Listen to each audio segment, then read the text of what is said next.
Hello and welcome. I'm so glad you've made it here to this quiet moment, to this shared space between thoughts and dreams. Whether you're lying in bed beneath soft covers, swaying slightly on a hammock, or listening under the glow of twilight, this time is yours. A space to rest, to soften, to wonder, and perhaps to dream with intention.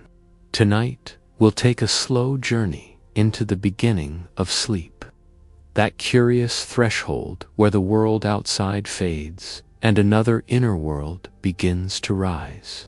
It starts, not with a switch, but with a surrender, a loosening, a soft descent, like fog settling over a valley. Sleep isn't a single thing.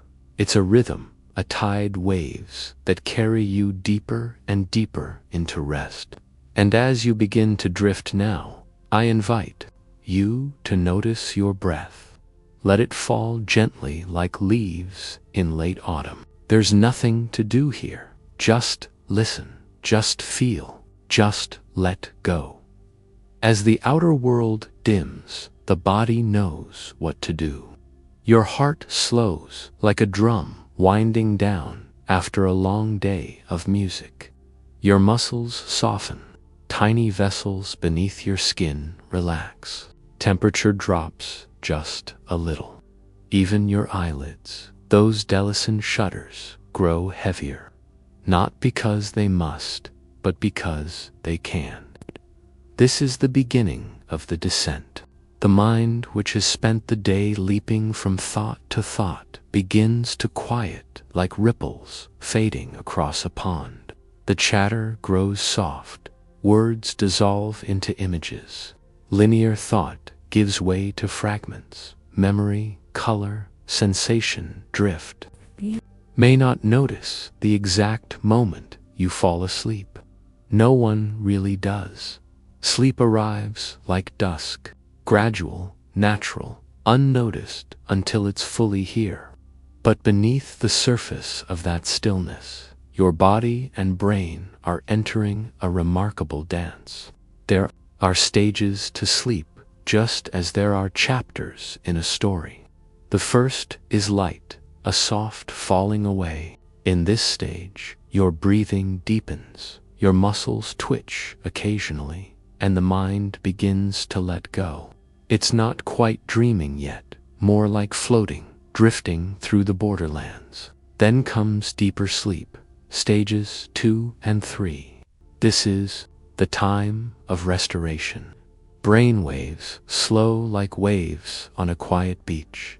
Cells begin their repair work. Hormones shift, muscles rebuild. Your immune system strengthens its resolve. Night isn't empty. It's a workshop of healing. And finally, you reach REM, rapid eye movement, the dreaming stage. Brain activity flickers back to life, nearly as vivid as when you're awake. But your body remains still, held in gentle paralysis, so your dreams can unfold safely. Eyes move. Beneath closed lids, tracing stories no one else can see. This cycle, from light sleep to deep, then REM, repeats through the night like ocean tides. Each cycle lasting around 90 minutes. You float through 4, 5, sometimes 6 of them. And with each return, Tom, your dreams grow longer, more intricate, more vivid.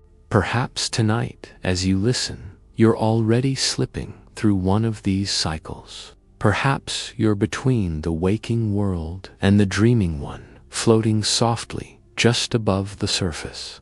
And maybe, just maybe, you're beginning to notice how sleep isn't absence. It's presence of another kind, a quiet kind. Sleep is not an end, but a beginning, a shift of attention inward, a migration from doing to being. Scientists once thought of sleep as passive, a time when the brain simply powered down. But now we know that sleep is one of the most active and essential things you do.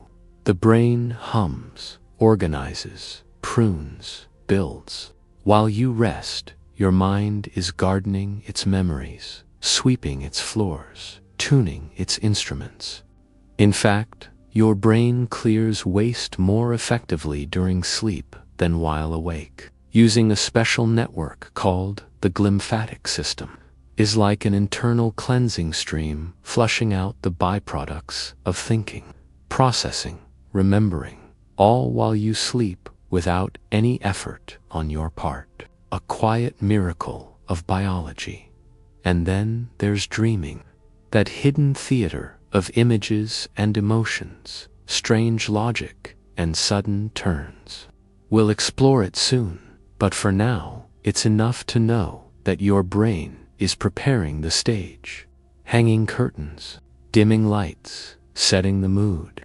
As you drift deeper, your thoughts may become less verbal, more sensory. A color might drift across your mind, a face from long ago, a place you've never been, but somehow recognize.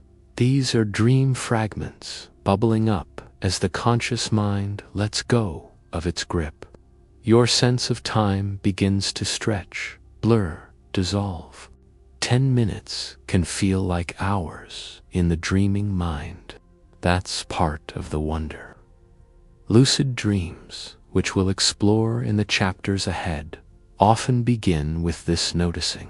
Time feels odd. The light doesn't behave right. The mirror doesn't reflect. You start to question. And in that questioning, awareness blooms, but we're not there yet. Tonight, we stay here at the edge of waking and sleep, the soft descent, floating quiet. This chapter is a gentle landing place, a breath between day and dream. So, as you rest now, know this: your body is wise, your mind knows the way. You've traveled this path every night of your life, though you may not remember the journey and each night. And as your thoughts grow slower, like a river nearing stillness, you may begin to wonder what happens next. When the dream begins to whisper back, the curtain has fallen on the waking world, and all is quiet now. But within you, something stirs. Sleep, though it may seem like stillness from the outside, is anything but still. It's a performance, intricate, fluid, and profoundly wise. The stage is dark, yes, but behind that darkness there are layers of light, movement, rhythm. Just because you cannot see it doesn't mean the play is not in motion. As you lie there, perhaps already between awareness and dreams, your body fades gently into the mattress, and the world begins to dissolve. But your brain, that quiet director, cues its players. A change in lighting, a pause in breath, a shift in sound. The first act begins. Sleep unfolds in stages, each with its own character, its own timing, its own gentle role. Imagine a theater where the scenes loop, evolve, repeat, not in circles, but in spirals. Every return is deeper than the one before. The first stage is a soft prelude, light sleep. Your breathing slows. Muscles release their grip. You're aware, but only faintly. This is the liminal space, like standing in a doorway. 1 foot in waking, 1 foot drifting away. In this moment, a noise might wake you. A thought might call you back, but soon you slip. Further, stage 2 arrives quietly. Brainwaves slow. The heart settles into its nocturnal rhythm. Little bursts of electrical activity. Sleep spindles flicker across your mind like fireflies in a meadow. They help keep you asleep, gently guarding against disruption. In this space, memory begins to sort itself like leaves falling into piles. Then comes the deep stage, stage 3, sometimes called slow wave sleep. Here, your body does its heaviest lifting. Tissues repair, bones strengthen, immune defenses. Our restored growth hormone is released like a lullaby for your cells. You are still deeply so. The world could spin, and you might not stir yet. Even here, something remarkable is happening. The brain becomes quiet in most ways, yet continues its work and filing, pruning, keeping what matters, and letting the rest fall away. It's like a silent librarian moving through moonlit shelves, and then a change, a new act begins. Rapid eye movement enters the stage. Your brain awakens in this stage, but not all the way. Eyes flicker beneath closed lids. Heart rate quickens. Breathing becomes shallow and irregular. Brain activity surges, approaching that of waking life. Yet your body remains motionless, wrapped in metonia, a gentle paralysis that keeps your dreaming self safe from acting out its imagined stories. This is the dreaming stage. The theater comes alive now. Scenes unfold with wild logic and strange clarity. You may fly, fall, speak languages you've never heard. Faces from years ago return. Places long lost are rebuilt in vivid detail. It's during REM that your brain plays with emotion, memory, and imagination, weaving them into dreams that entertain, unsettle, comfort, and confuse. Some dreams help regulate mood. Others process trauma or consolidate learning. Each night, the stage shifts slightly, offering new variations on familiar themes. These sleep stages repeat in cycles, from light sleep to deep, then REM again, and again, like tides pulled by a moon you cannot see. Early in the night, deep sleep dominates, but as dawn nears, REM's longer, more vivid. By morning, you may spend up to an hour adrift in dreams. This rhythm is not random. It's choreographed by a master conductor, your circadian rhythm governed by light, temperature, and time. In the brain's hypothalamus lies a tiny cluster of cells called the suprasomatic nucleus, your internal clock. It receives signals from the eyes and in response orchestrates the release of melatonin, cortisol, and other messengers that guide your body into and out of sleep. Even as you sleep, this inner clock keeps time. It marks the tempo of dreams. It conducts the waves of deep rest. And though it cannot be seen or felt directly, its effects ripple through every cell, every thought, every dream. Tonight, this play unfolds again. The theater within you rises, shifts, and moves, and though you may not recall its scenes, your body feels their impact. You awaken with the lingering impressions of rest, of processing, of stories half remembered. There's a reason dreams so often feel like theater. Shifting sets, sudden transitions, car characters appearing and vanishing. Your dreaming mind directs the story without a script. It explores without maps. And sometimes, if you're lucky or practiced, you'll awaken inside the dream itself. That is where our journey is heading. But for now, you rest, you let the night carry you through its quiet acts, through valleys and peaks of brain activity, through silence and sound, all within your sleeping self. Perhaps you've already passed through one full cycle. Perhaps you're on the edge of REM even now. Maybe you've glimpsed a scene from a dream that has yet to arrive. Or maybe you're simply floating in stillness, trusting in the rhythm of sleep. This stage, this dance of dreaming and resting, is older than words. You've done it since before you were born. Your body remembers, even if your mind does not. And somewhere inside this nightly symphony, amid the flickering images, the shifting thoughts, there may come a moment, a flicker of recognition, a pause in the story, a quiet thought. Wait, am I dreaming? More dreams do not arrive all at once. They begin as whispers. They bloom from silence, like mist curling through morning air, soft, slow, and barely there. If you pay close attention, you might feel them before you see them. A sensation, a shadow, a color you can't quite name. In this gentle chapter of the night, your brain is a quiet artist. Its palette is emotion, memory, sensation. It doesn't work like it does in the daytime, with rules and structure. Instead, it stirs together the day's impressions, dips into old memories, and paints in broad, abstract strokes the scent of something from earlier today, a sound from childhood, the shape of a stranger's face glimpsed only for a moment. These fragments rise like lanterns drifting in water. Your brain doesn't need logic to begin a dream. It needs contrast. It takes opposites. This blending creates something new.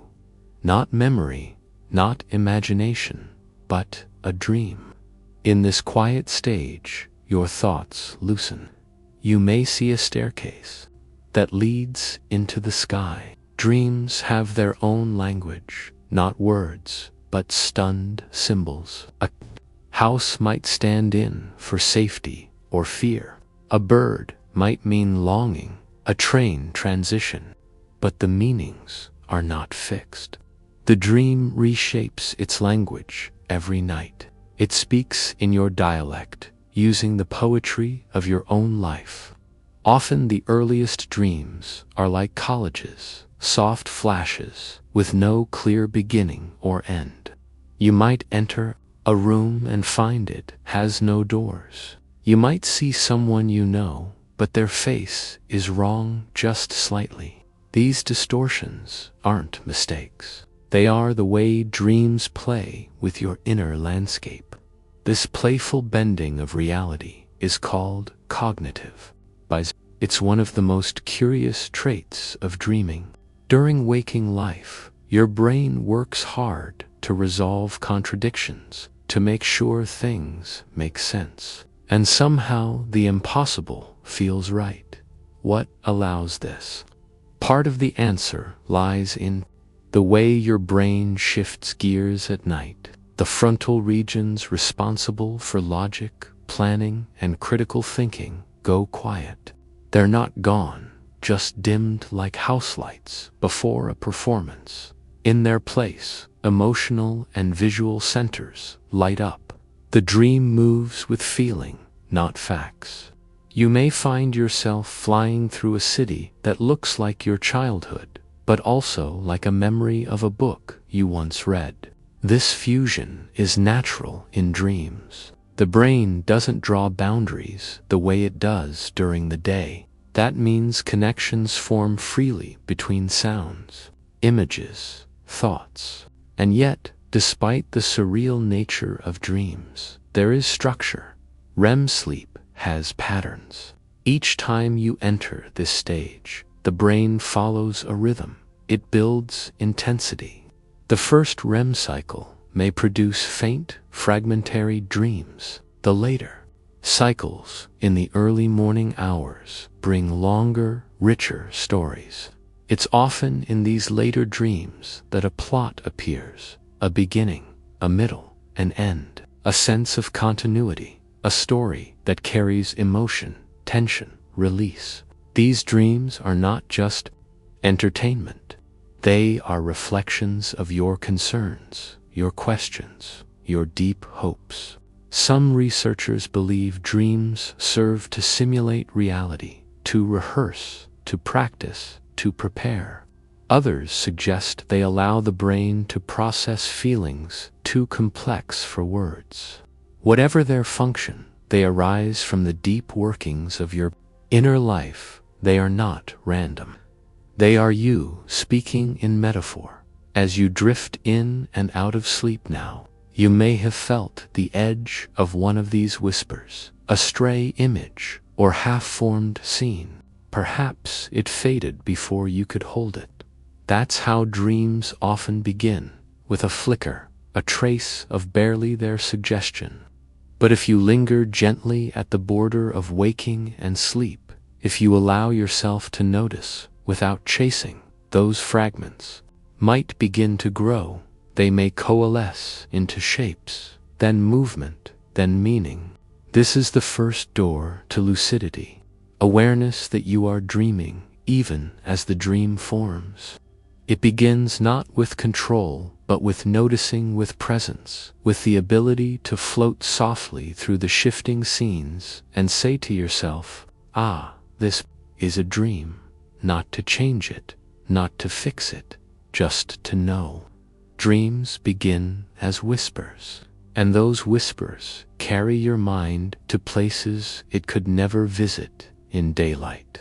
Through memories and feelings, questions and echoes, through what you've lived and what you've only imagined.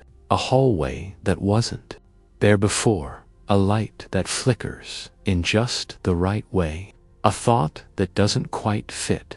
It may not be loud, but it is there, and it's growing.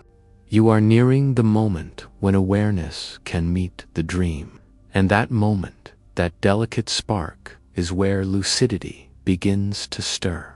It begins as a flicker, not bright, not loud, just a glint of something different.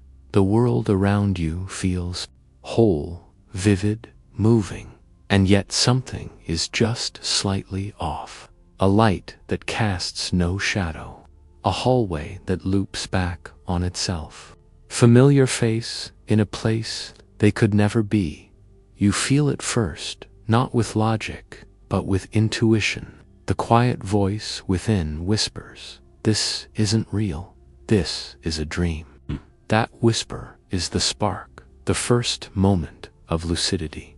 You may not control the dream yet. You may not even fully stay inside it, but in that instant, awareness stirs within sleep. It peeks its head above the waterline and sees, just briefly, that you are floating in a dream, not in the world. Lucid dreaming begins here, not with mastery, but with noticing. This spark of awareness is delicate, like trying to hold a soap bubble in your hand, and one thought too sharp and it vanishes. But if you're still, if you're gentle, it lingers, grows inside your sleeping brain. Something remarkable happens. The prefrontal cortex, the part responsible for self-awareness and rational thought, begins to light up even in the dream. This is not usual during REM sleep, where logic often dozes. But in lucid dreams, a part of you wakes up within the dream. It's as though the dream knows you are watching, and the dream begins to respond. At first, lucidity may feel like a surreal discovery. I'm dreaming. You may laugh, you may fly, or you may simply look around in quiet wonder, taking in the strangeness, the beauty, the sheer vividness of the world your mind has made.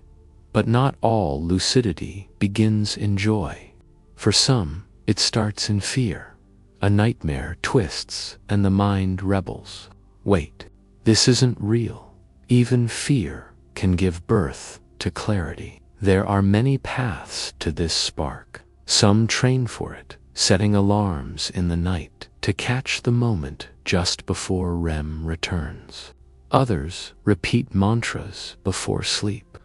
Next time I dream, I'll know I'm dreaming. For others, lucidity appears by accident, a curious gift from the subconscious, often sparked by a reality's check in the dream, looking at a clock twice and seeing the time change wildly, flipping a light switch that does nothing, reading words that shift the moment you look away.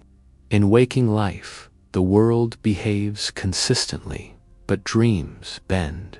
And in recognizing that bend, the dreamer awakens inside the dream. Sometimes you may ask a dream character, "Am I dreaming?" And sometimes the dream answers, "Yes," it says, or perhaps it smiles. Not all questions receive words. Lucid dreaming is not always about logic. It is about presence. To be inside a world made of thought and yet to know this world is me. Even in lucidity, the dream is fluid. It changes shape. You may try to fly and float gently or find yourself sinking. The trick is not to control, but to trust. Lucid dreaming is not a game of dominance, but of deep collaboration between your conscious mind and the unconscious landscape. Think of it like floating in a warm ocean, aware of the waves, but not resisting them. You steer, yes, but gently, curiously, with kindness. The first lucid dreams may last only seconds. The awareness fades. The dream pulls you back into story, and you forget again. That's okay. Like learning to walk again in a strange land, every step matters, and over time, the spark grows steadier. Some practice dreams, spinning, do turning in circles within the dream to stabilize it. Others look at their hands or the ground to stay present. These techniques are like anchors, ways to keep the lucidity from slipping away.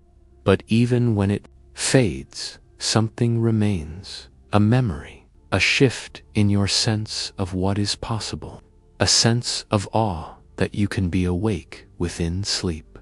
This is the first layer of the lucid experience. The discovery that the dream world is not a place you merely visit, but a place you help to build. Every image, every texture, every emotion, it all flows from you. And in seeing this, you see yourselves in pieces, in stories, in symbols. Lucidity is not just the knowledge that you are dreaming. It is the invitation to listen, to witness, to engage with the deeper movements of your own mind. Tonight, or sometime soon, this spark may visit you. And when it does, try not to grasp it too tightly. Let it unfold. Let it speak. In the next chapter, we'll follow what happens after the spark, when the dreamer not only sees the dream, but begins to shape it, to become not just aware, but the quiet director of the world within. Somewhere in the silence of your sleeping mind, a light turns on.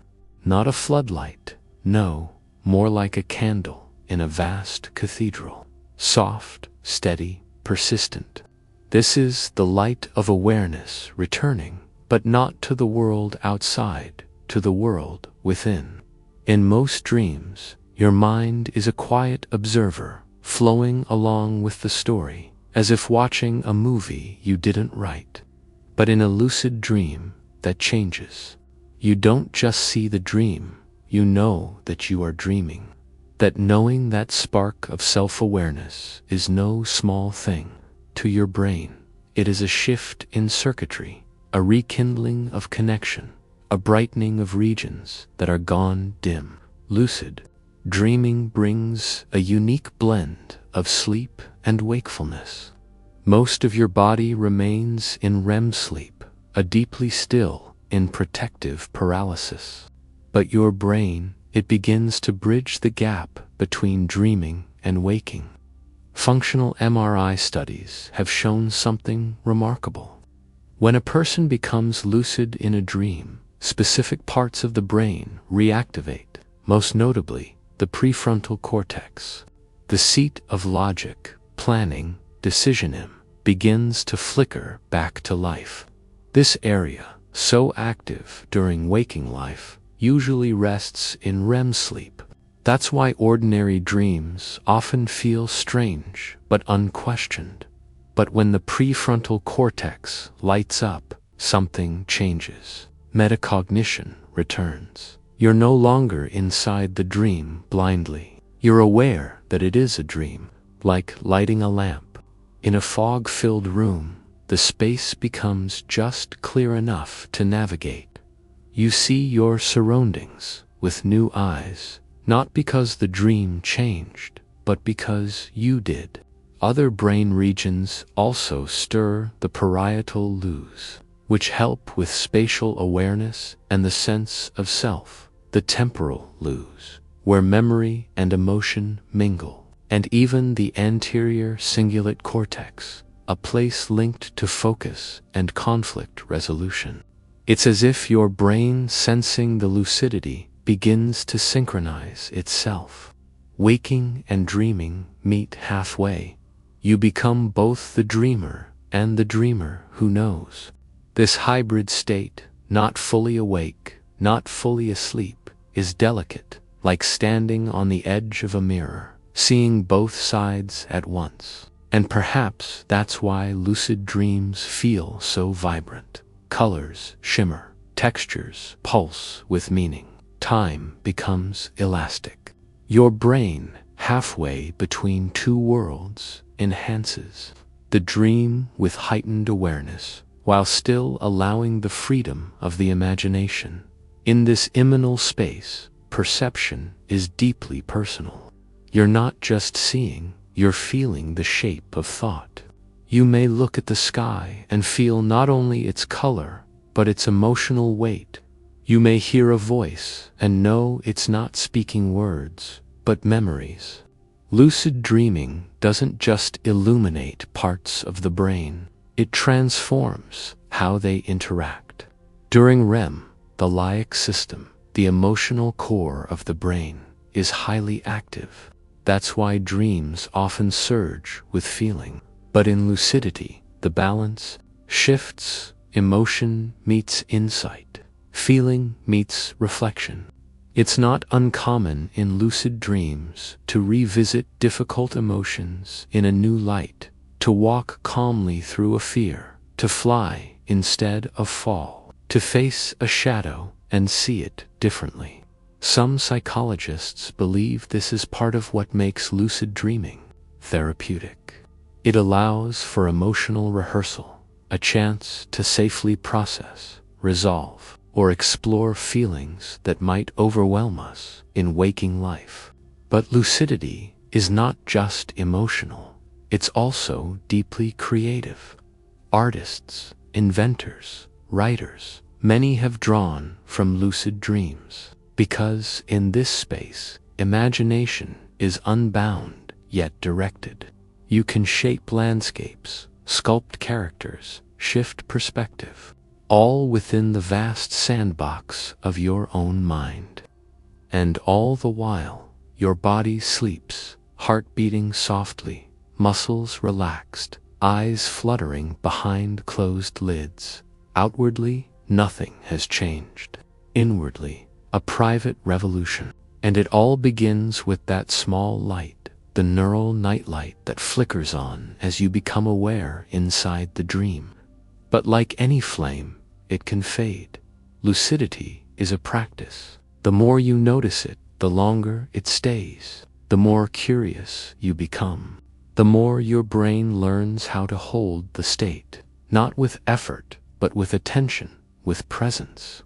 You may begin to recognize signs, dream logic that doesn't hold, mirrors that warp, books whose text won't stay still. And in noticing, your awareness returns again and again. The more this happens, the stronger the neural pathways become. Lucid dreaming is not a gift for a few. It is a skill, teachable and learnable. And the brain, ever plastic, adapts. Each time you wake within a dream, you carve a new path, a bridge between sleep and consciousness. And so the brain's nightlight burns on. In our next chapter, we'll explore what happens when this awareness begins to interact with the dream. When you don't just know you're dreaming, but begin to gently shape the dream from within. Once you know that you're dreaming, something delicate opens, like a curtain parting in a quiet theater. The stage is revealed. Only now you are not merely watching the play. You are part of the cast, perhaps even holding the script. Lucid dreaming doesn't always feel like control. Sometimes it feels like dancing with the dream, responding, guiding, but never forcing. You offer direction, the dream listens, and together you create. It may begin simply. You realize you are dreaming and think of flying. Your feet lift gently from the ground. Air feels solid beneath you. The world shifts in scale, like a painting stretching wider. It feels effortless, yet deeply intimate. A movement made from thought alone. This is the power of intention within dreams. Not command, not demand, but quiet intention. Soft suggestions to the sleeping mind. Because in this space, the world around you is made not from matter, but meaning. Every building, every breeze, every voice arises from within you. Not always consciously, but through the deep reservoir of memory, imagination, and emotion. And yet, the more aware you are, the more you can shape. You might find yourself transforming one scene into another. A snowy mountain becomes a warm desert. A small room expands into a star-filled cathedral. A door appears because you expect it to. A person arrives because you hope they will. It is not magic. It is the pliability of the dreaming brain. When you're lucid, your brain responds to your thoughts with immediacy. Visual areas activate with imagined light. Auditory regions awaken to dreamed sound. Your sense of space, time, and physics bends, not because they've broken, but because they never truly existed there to begin with. This creative fluidity is part of what makes lucid dreams feel profound.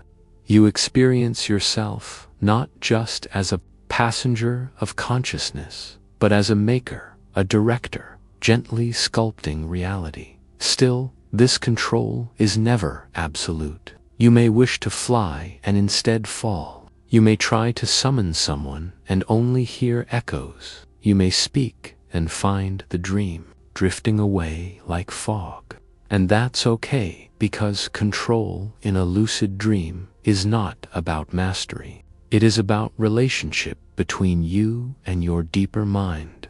Sometimes the dream resists, not out of malice, but meaning. The subconscious holds memories and emotions we do not fully understand.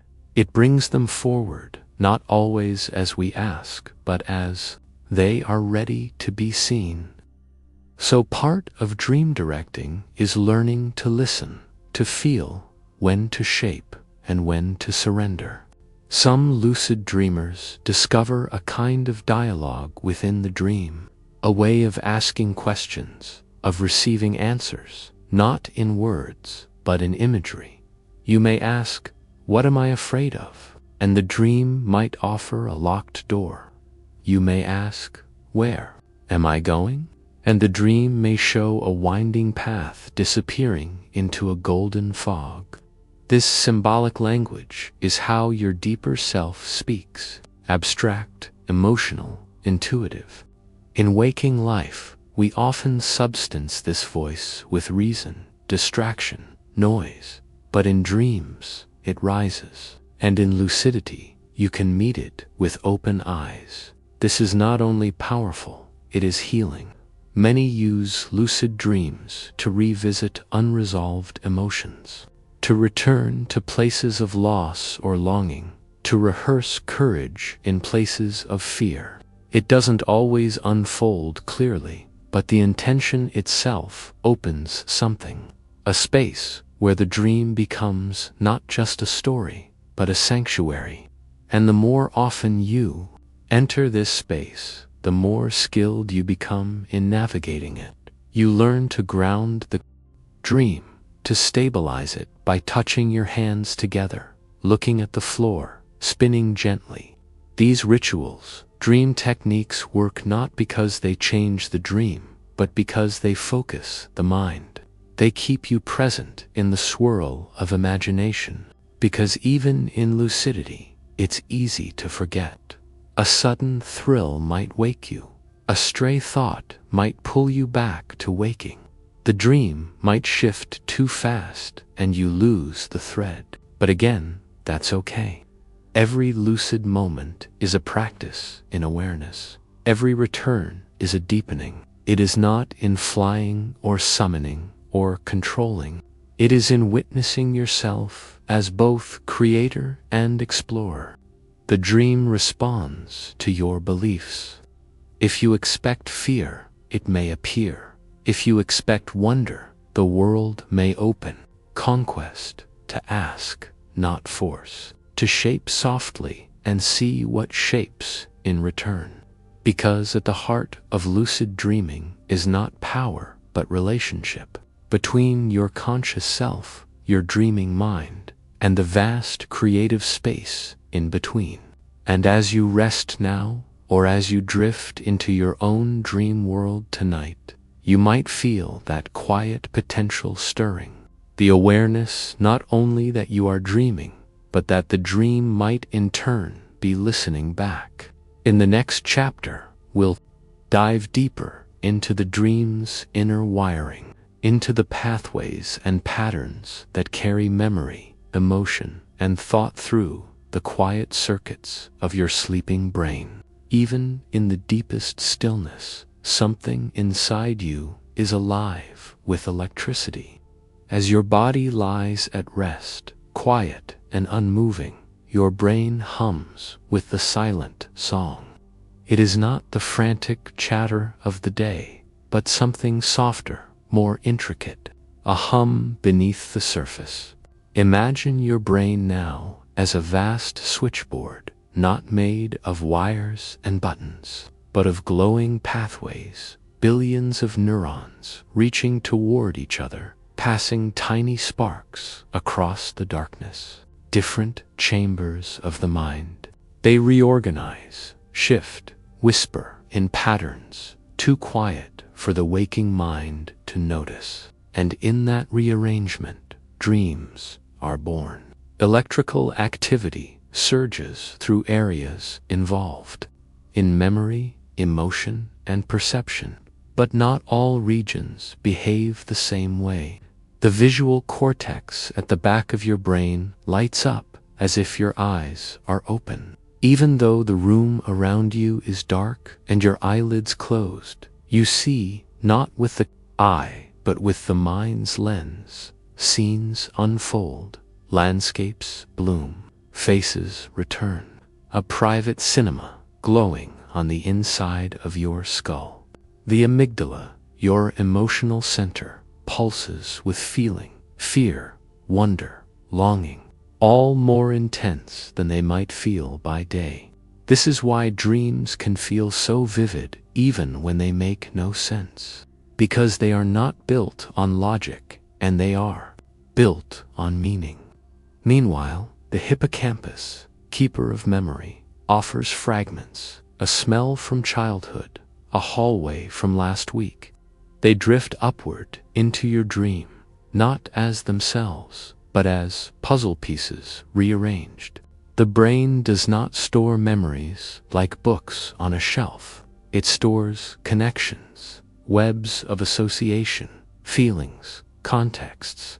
When you dream, these webs are softly stirred, and what rises is not a recording, but a remix. That is the music of the sleeping brain. A soft improvisation on the themes of your life. Now, think of how this all comes together. The visual system provides scenery. The emotional brain adds color and tone. The memory centers bring in symbols and threads of story. And somewhere in the midst of it, your sense of self floats, shifting, watching, participating. But in lucid dreams, one more thread is added to the braid: awareness. Awareness lights up regions of the brain that usually rest during REM. The prefrontal cortex, the anterior cingulate. Together, they add reflection, observation, choice. Suddenly, you don't just float through the dream. You begin to notice it happening. You begin to participate with intention. This awareness weaves itself into the dream's fabric, and the switchboard shifts again. Circuits adjust, signals stabilize, memory becomes more accessible. You might remember your real name, or recall that you were trying to fly, or feel the gentle nudge of a goal set before sleep to meet you, not like a machine responding to input, but like a stream shifting gently to accommodate a passing boat. The dream adjusts, but never fully surrenders, because the sleeping brain is not a puppet. It is a living pattern, too complex to control completely. Even in lucidity, the dream retains its own rhythm. Dreaming, the dream resists. You try to summon someone, but their face won't appear. You try to open a door, but it leads somewhere unfamiliar. This isn't failure, this is dialogue. The neural networks you're interacting with were not designed for order, but for creativity, emotion, survival. And part of lucid dreaming is learning to move within them, to step lightly through the wiring of the mind. To learn this language, this quiet code, means becoming more attuned to how the brain stores meaning. Ask the dreamer a question, and it may respond in metaphor. Seek safety, and it may offer a quiet room. Crave clarity, and it may show you water. Because the brain does not dream in facts, it dreams in feeling. Every room in this switchboarded mind holds not just signals, but stories.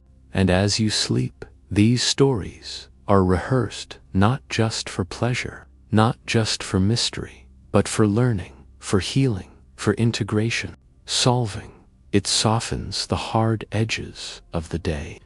You may never remember all of it, but your mind does, and your body feels the result. So tonight, as the circuits flicker and the dream unfolds, you might imagine yourself not just as a dreamer, and when lucidity enters, you may feel not only the beauty of the dream, but the wonder of the machine that makes it. The dream is yours, but so is the dreaming. And in the chapter to come, we'll explore another piece of this quiet miracle: why your body lies so still, even as your mind takes flight. What keeps you safe while you dream? What gentle switch keeps your muscles at rest while the rest of you dances through skies made of thought? Your mind is soaring now, gliding over cityscapes, speaking in languages never learned, shifting shape like clouds in a summer sky. And yet your body does not move. Heartbeat remains slow and steady. Limbs lie softened, quiet as stone, a perfect paradox. Mind vivid and alive, body resting in utter stillness. This sacred stillness is not a flaw of dreaming. Vivid dreams occur. Your brain sends signals down the spinal cord to inhibit movement. Like dimming a light switch, it temporarily turns off the motor neurons that activate your muscles. This means that while your brain plays out motion, running, leaping, dancing, your body stays still. Arms don't flail, the legs don't sprint. You remain safely cocooned in rest. It's as if the brain whispers to the body, "Wait, let the mind roam. I'll hold you still." REM atonia is crucial. Without it, dreamers might act out their visions, kicking, striking, rising from bed in confusion. This rare condition is known as REM sleep behavior disorder. If the dream were real, But in most people, the signal is strong and seamless. A switch is flipped invisibly deep in the brainstem, particularly in regions like the pons and medulla.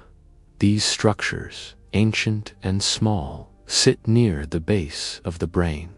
They form part of what's known as the reticular formation, a web of neurons responsible for regulating arousal, breathing, awayahui, heartbeat, and sleep transitions. Here, during REM, special neurotransmitters like glycine and GABA are released. They act like calming messengers, silencing the motor neurons that control your muscles, like soft fingers pressing pause on your physical self. And so, even as the dream accelerates, even as you ride waves or leap across rooftops or speak with stars, your body remains safely at anchor. It is protection, a deep, ancient wisdom within the body, a quiet trust between motion and rest. You are not trapped. And yet, for lucid dreamers, this stillness can be a strange thing to become aware of, because unlike in ordinary dreams, in lucidity, you know your body is asleep. You may even feel it lying in bed while your mind drifts elsewhere.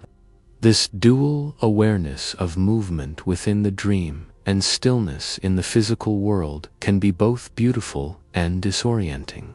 Some experience this as a gentle floating. Others sense the weight of their limbs while flying through imagined air, a split sense of location. Part of you here, part of you there, and occasionally this awareness blends into a waking experience called sleep paralysis. Sleep paralysis occurs when the mind wakes slightly before the body does, leaving you conscious but still held in the REM-induced stillness. It can feel unsettling, the desire to move, but no movement comes. But know this, it is harmless. A brief pause, a momentary overlap between dream logic and waking life, a symptom of a system that is in truth doing its job. With calm breath and trust, the body resumes its motion. The waking world returns. The switch resets. Lucid dreamers sometimes learn to use this moment as a gateway. By staying still, by leaning into the dreamscape that still lingers, they slip back into sleep with awareness intact. The stillness becomes not a trap, but a doorway. It is a reminder. The body and mind are in constant conversation. Even in sleep, one carries sensation, the other builds meaning, and in REM, they agree to pause the dance. Stillness of the body allows freedom of the mind. So tonight, if you find yourself lucid, soaring through some imagined sky, know that your real body is resting in deep safety, held by biology, by evolution, by something older than language. You can trust it. You don't need to run. You already are. You don't need to climb. You're already rising. This stillness beneath you is sacred, foundation for flight. And as your dreaming mind paints worlds in motion, your quiet body keeps its promise. I'll stay here. You go ahead. I've got you. In the next chapter, we'll explore the invisible thread that connects these inner dreams with the waking world. How echoes of your day drift into the night, and how pieces of waking life slip quietly into the stories your mind tells while you sleep. You are dreaming, and yet, somewhere in the distance, something familiar lingers. A hallway that resembles your school, a stranger with your best friend's laugh, a scent from yesterday's rain. Even in your most surreal dreams, when you're soaring above oceans or speaking to creatures made of smoke, the waking world leaves its fingerprints. It comes quietly, not with full memories, but with impressions, not with facts, but with feelings. This is the soft tether that binds your dreaming mind to the life you live while awake, and it is always there. Psychologists call it day residue, the fragments of waking life that drift into your dreams like dust motes swirling in late afternoon light. Maybe you saw a yellow scarf on the subway, and that color becomes the dream's horizon. Maybe you heard a song just before bed, and its melody hums beneath the dream scenes. Maybe a conversation stayed unresolved, and its emotional echo shapes the tone of what you dream tonight. Your brain, even in sleep, is never fully separate from the day. It's digesting, weaving, softly integrating. Dreams are not random. They are reflections in water, sometimes rippled, sometimes clear, but always carrying pieces of what you've lived. Even your emotions leave a trace. Studies have found that what you feel strongly during the day, joy, stress, excitement, uncertainty, often finds its way into your dreams that night. But it's not always a direct translation.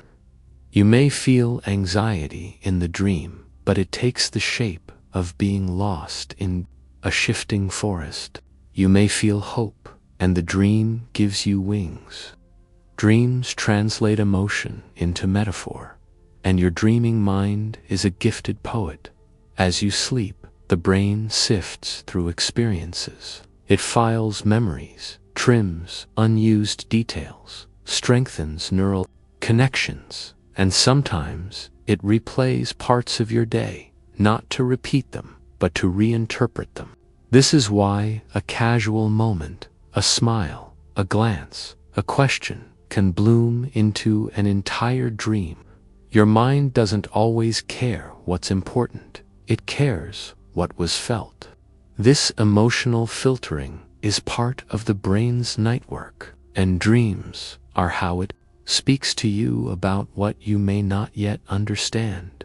Even when you become lucid, aware that you are dreaming, you still carry these echoes with you.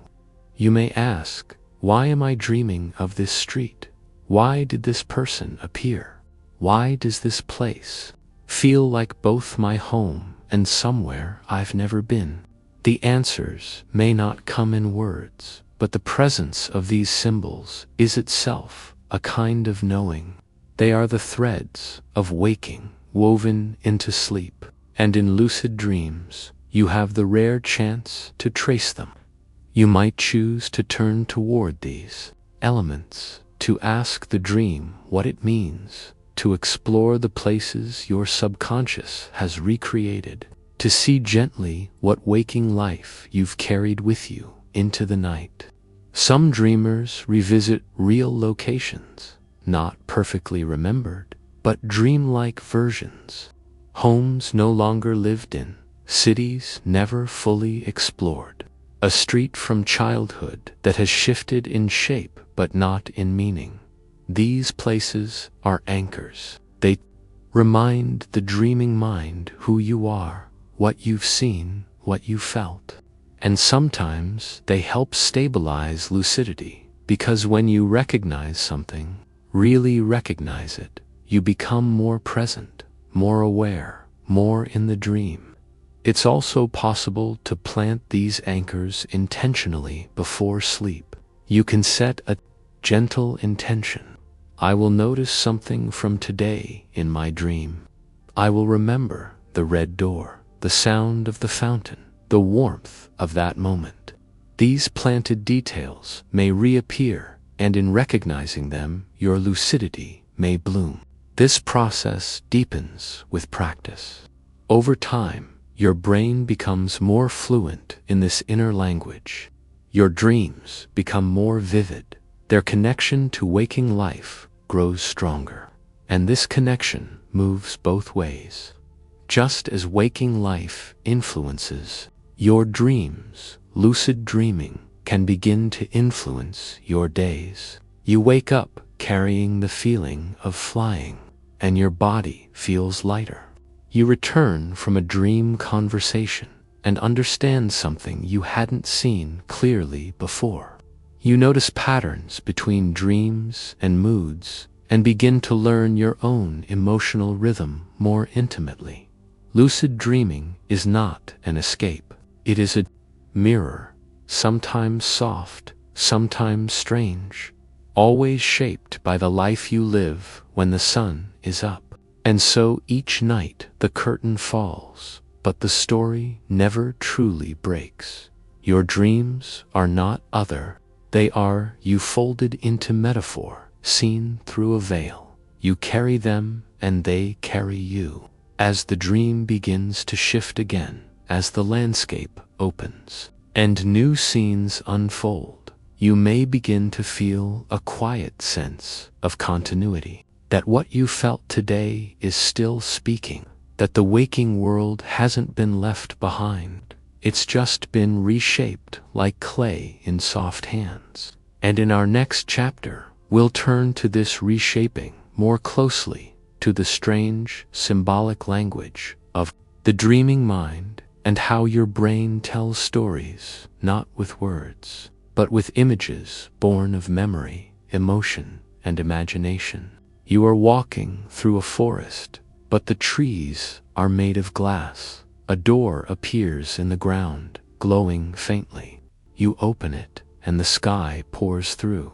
None of it makes sense. And yet, somehow, you understand this is how the dreaming mind speaks. Not in sentences, not in instructions, but in symbols, in foggy metaphors and luminous signs. Your brain offers you a language beyond language, one shaped more by feeling than by form. This symbolic dreaming is not a floor of sleep. It is most ancient gift. Long before humans wrote poems, painted caves, or carved myths into stone, we dreamed in symbols. The animal we feared, the river we longed for, the ancestor who appeared to say, "Go there." Dreams have always woven together thought and story, without the need for words, and this symbolic language still lives within you. Your dreaming brain uses imagery as a mirror, reflecting not just what you've seen, but how you feel. That's why a bird in your dream may not be about a bird. It may be about longing or freedom or a message not yet spoken. That's why a staircase might not just be a structure, but an ascent, a shift, a hope you haven't named. In sleep, the logical centers of your brain grow quiet, but emotional and visual networks remain active, even amplified. They blend your memories, impressions, and inner life into a personal theater of meaning. The result is not always clear, but it is always yours. The symbols may come from culture, yes, from stories you've read, images you've seen, beliefs you carry, but they are filtered through your own history, your own emotional architecture. That is why no dream dictionary can truly explain your dream. Only you, with stillness and reflection, can gently begin to understand. Lucid dreaming offers a rare opportunity, the chance to observe these symbols as they arise, to meet them, not passively, but with curiosity, to ask questions of the dream while still inside it. You might find yourself in a strange house, its rooms shifting, staircases leading nowhere, and in lucidity you can pause. You can ask the dream, "What is this place?" Sometimes the answer comes in more images. Sometimes it is a feeling, a knowing, soft and immediate. Lucidity allows you to interact with the symbols, to touch them, reshape them, walk through them, but not to dissect them. This is not a puzzle to solve. It is a poem to live through. And as with poetry, part of the meaning lies in mystery. Not everything must be clear. Some symbols are there to be felt, not understood. You may dream of climbing a rope into the sky, You may dream of being underwater, speaking to someone who no longer lives. You may see a mirror with no reflection. These are not riddles to solve. They are inverses, invitations to feel what cannot yet be said. And often these symbols linger beyond sleep. A single image may stay with you all day, its meaning unfolding slowly like a flower turning toward light. You may find yourself returning to it, not for analysis, but for companionship. A dream symbol can be a quiet teacher, and sometimes it can help us heal. In therapeutic settings, lucid dreams have been used to revisit emotional wounds, not through logic, but through symbolic reprocessing. A dream of fire may become a dream of transformation. A closed door may open. A long-lost voice may speak one final word. This is not magic, it is the brain's natural way of integrating experience, of folding hard truths into something safe to hold. The symbolic language of dreams allows you to approach what you fear or long for without direct confrontation. It is the language of metaphor, the same language used in stories, myths, and art, because these too are dreams in waking form. And the more you engage with your dreams, the more you listen to their symbols without trying to control them, the more fluently your dreaming mind begins to speak. Lucid dreamers often describe a sense of dialogue within the dream, not verbal always, but clear. The dream responds, the symbols shift, the meaning reveals itself in layers. You don't have to understand it all at once. You don't have to interpret everything. Some images are seeds meant to bloom later. Others are echoes, fragments, shadows that pass over the heart and reminded of something it hasn't yet remembered. Tonight, if you dream of something strange, something that doesn't belong, pause if you can. Breathe and let the symbol arrive without judgment. You might ask it, "What do you want me to see?" You may not hear an answer, but you will feel one. The dream speaks in fog and feeling, not in fact. And sometimes the mist is the message. In our next chapter, we'll look more closely at what happens when these symbols fracture. When the dream tells you you've woken up, but you haven't. When you step from one dream into another, believing for a moment that the dream is over, you open your eyes. The room is familiar. Your pillow cradles your head. The ceiling, the walls, the faint light through the curtain. Everything feels in place. You reach for your phone. The numbers don't make sense. They melt, flicker, rearrange. And then you know you never really woke up. You're still dreaming. This is a false awakening. One of the most curious and often uncanny experiences in dreaming. A dream that wears the mask of morning. A mirror of your waking life made of smoke and memory. False awakenings can feel astonishingly real. More vivid than dreams. Almost ordinary. Until something small breaks the illusion. A missing door. An extra hallway, a reflection that doesn't blink when you do. These dreams often begin with a sense of routine. You wake up, sit up, go about your morning, but the details begin to drift. And in that drift, you begin to question. For lucid dreamers, this moment is an opportunity, because the realization that you are still dreaming is often the gateway to deeper lucidity. You thought the dream had ended, but it was only changing shape. The brain is astonishing in its ability to recreate your familiar world. It doesn't just invent cities or forests or skies. It can rebuild your bedroom, your clock, your voice. In false awakenings, the dream draws upon the clearest map it knows, your morning habits, your physical surroundings, your daily rhythm. But the construction isn't perfect. The dream forgets something. A drawer opens the wrong way.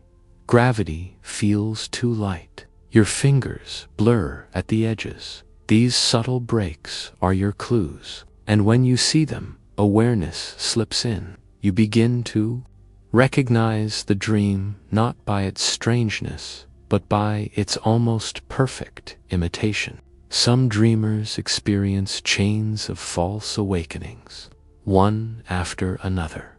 They wake only to find they are still dreaming. The bed changes, the room shifts, the body lies down again, and the cycle begins anew. This looping quality can be unsettling, but it can also be deeply insightful, because in these moments, you're not just witnessing your mind's creativity. You're seeing how it tests your awareness. Each false awakening is a quiet challenge. Can you tell the difference? Can you stay present even when the dream feels real? This question lies at the heart of lucid dreaming. It is not about escaping the dream, it is about learning to stay aware within it. False awakenings are your training ground. They sharpen your ability to recognize the subtle texture of dreaming. Noticing the dream is the first step, but staying lucid through its layers, through the shifts, the tricks, the sudden dissolves, is the deeper practice. And this practice teaches something profound.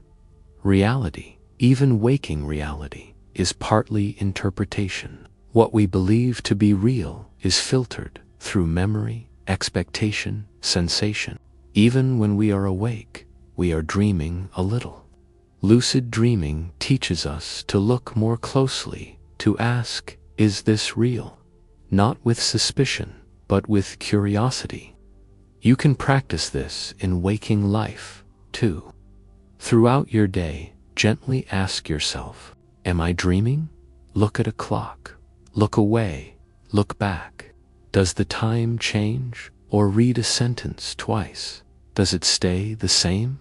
These gentle checks train the mind, and over time they begin to show up in dreams, especially in false awakenings. The habit becomes a light switch, a way to wake inside the dream, even when the dream pretends to be morning. False awakenings are liminal places, thresholds between rest and awareness, between illusion and insight. They are not mistakes, they are doorways, and stepping through them can be beautiful. You might use them to begin a lucid dream intentionally. You might take control of the scene, open a window, fly into the sky, or you might simply observe, watching the dream reconstruct reality, noticing how closely it mirrors your life. The ordinary becomes mysterious again. You might wake and brush your teeth, but realize the mirror reflects something deeper than your face. You might walk down familiar stairs, but they lead to a glowing garden that wasn't there before. These surreal additions don't ruin the dream. They reveal it, and they invite you to participate, because now you are aware. And awareness turns even repetition into revelation. The false awakening is no longer a trap, it is a canvas. And you, the lucid dreamer, are both artist and witness. So if you find yourself waking into a world that feels just a little off, pause, breathe, look around. You may not be awake, but you are aware. And in this state, anything can unfold. In our next chapter, we'll explore how memory moves through these dreams, how your brain borrows pieces from the past to build your sleeping world. And while your oldest recollections often return when the lights are out, you step into a room in your dream. You've never seen it before, and yet something about it feels known. The wallpaper looks like your grandmother's kitchen. The window hums with the same light that once spilled across your college dorm. A piano plays in the distance, and it carries the echo of a song you haven't heard in years. You're dreaming, but you are not dreaming from nothing. You're dreaming from memory. Every night, as your mind spins its surreal tapestries, it reaches deep into your memory, pulling fragments, textures, moments, and faces, not to repeat them, but to repurpose them. Your brain in dreaming becomes a quiet architect, and memory is its building material. It's not just the big events that shape the dream, not only the births, the farewells, the turning points. Often it's the smallest things. A shade of blue you once saw on a wall, the sound of shoes on a wet street, the feeling of turning a page in a book long forgotten. Your brain stores more than you can recall.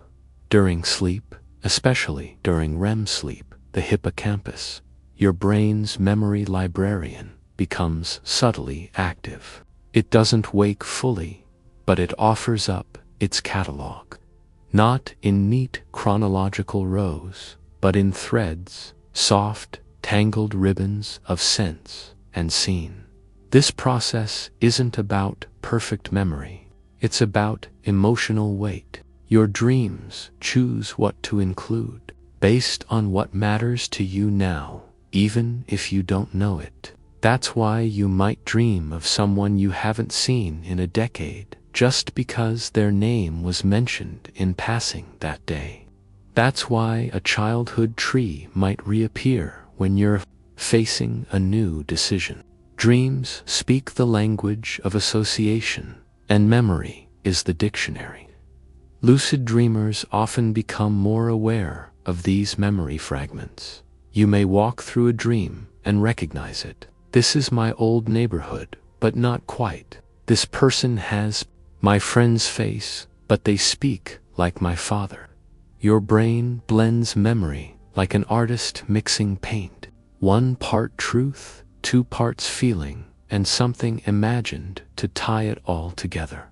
Even smells can resurface. Your sense of smell is closely tied to the limbic systems, the part of your brain responsible for emotion and memory. So, a single scent in a dream can open doors you didn't know were still standing. Lucid dreaming offers the chance to walk those halls deliberately, to revisit, to ask, to explore. You might call out to the dream, "Take me to the house I grew up in," and it may appear, not exactly, but emotionally. The walls may not be right, the colors may shift, but the feeling will be true. You're not returning to a place, you are returning to a memory's atmosphere. Some dreamers use this to reconnect with loved ones who have passed, not to communicate across dimensions, but to feel, to remember, to let the memory breathe. Others use dreams to study, to review information, rehearse movements, or strengthen neural pathways laid down during waking life. Because the dreaming brain isn't idle, it rehearses, it consolidates, it practices. Studies show that dreaming helps strengthen newly formed memories, especially emotional and spatial ones.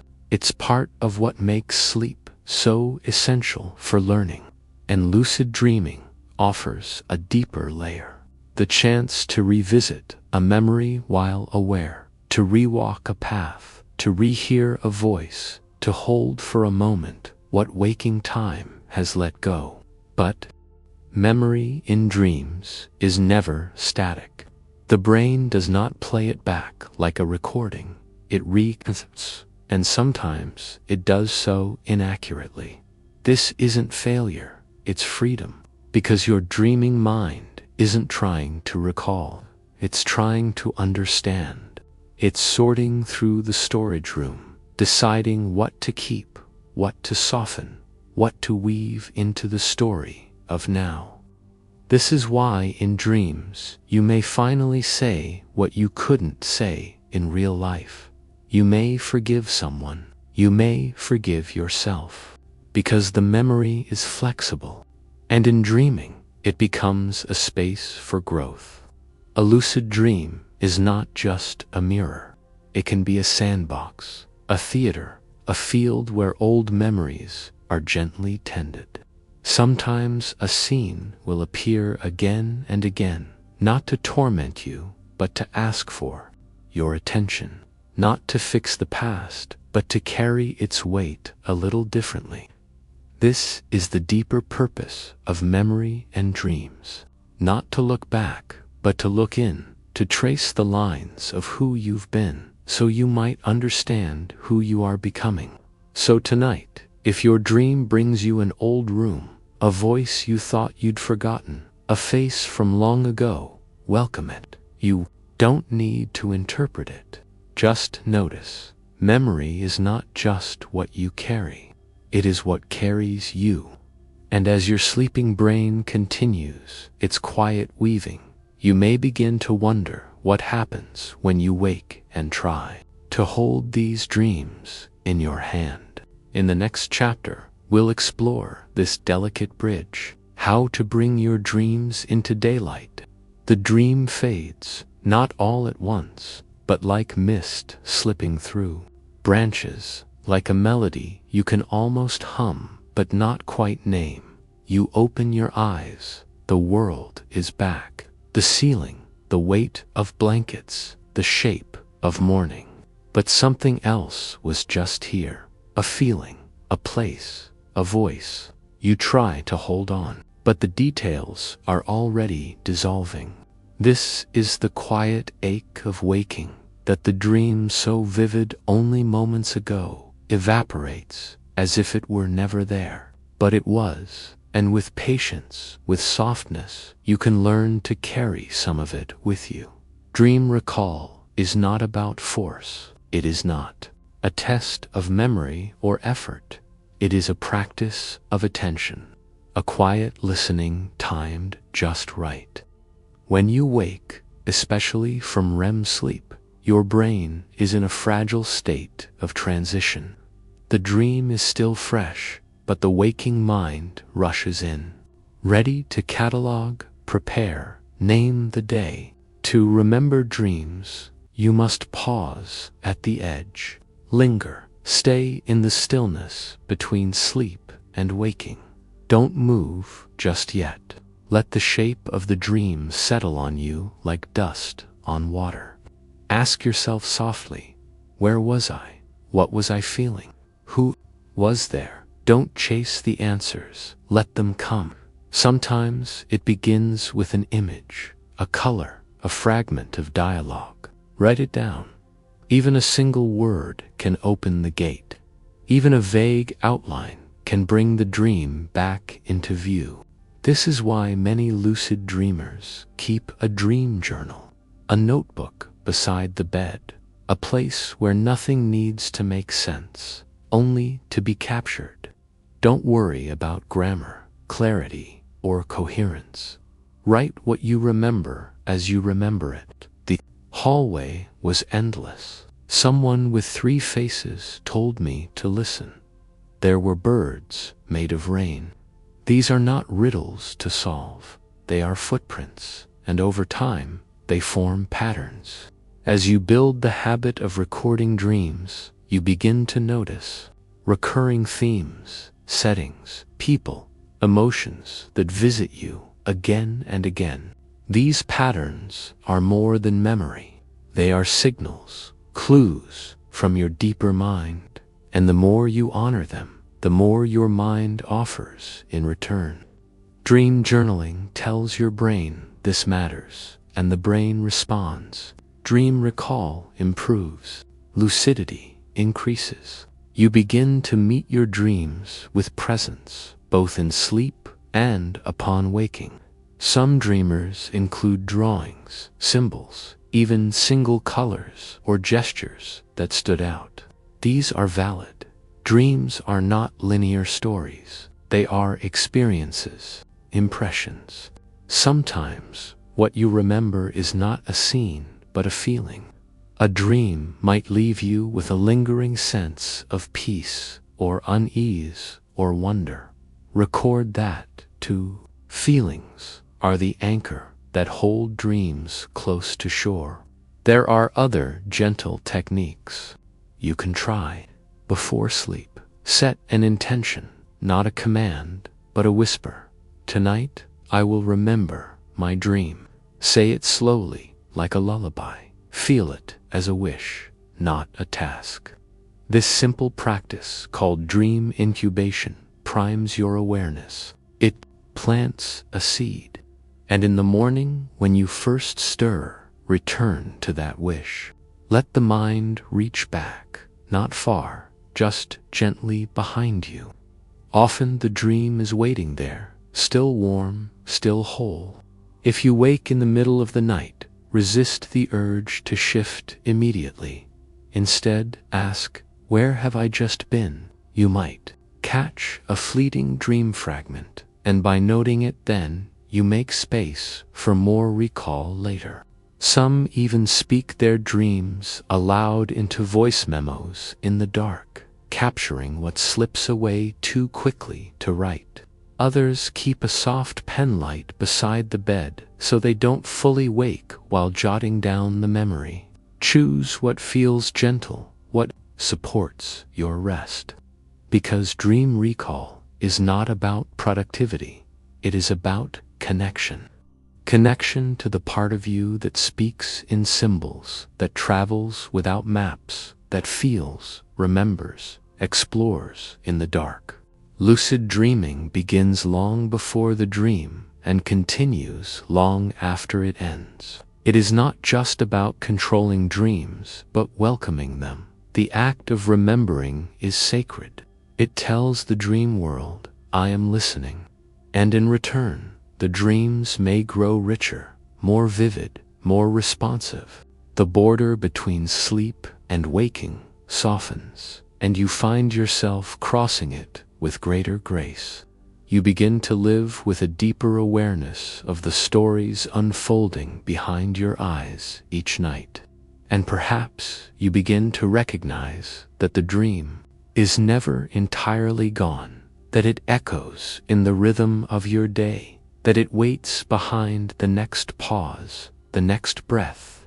In the next chapter, we'll explore how this intention, this remembering, can be used to shape the dream before it begins. How planting thoughts just before sleep can help you step into lucidity, like stepping into a dream already waiting with open arms. You lie down. The day softens. The covers gather around you like calm waves, and your mind begins its slow descent towards sleep. But before you drift fully, you plant a quiet thought. The next time I'm dreaming, I will know. Not a command, not a shout into the dark, just a whisper, a seed. This is the heart of a practice known as mild mnemonic induction of lucid dreaming. And it begins not with control, but with remembrance. Developed by sleep researcher Stephen Lurge, mild is one of the most effective and approachable techniques for nurturing lucidity. Its power lies in your ability to gently hold a thought at the edge of waking, to carry it with you into the fog of dreams, like a lantern tucked into your chest. Before you fall asleep, you recall a recent dream. Any detail will do. Something that stood out. A hallway, a person, a sense of movement. You replay it in your mind, but this time you imagine yourself becoming lucid inside it. You might see your dream self noticing that clock is strange. This place isn't real. Wait, am I dreaming?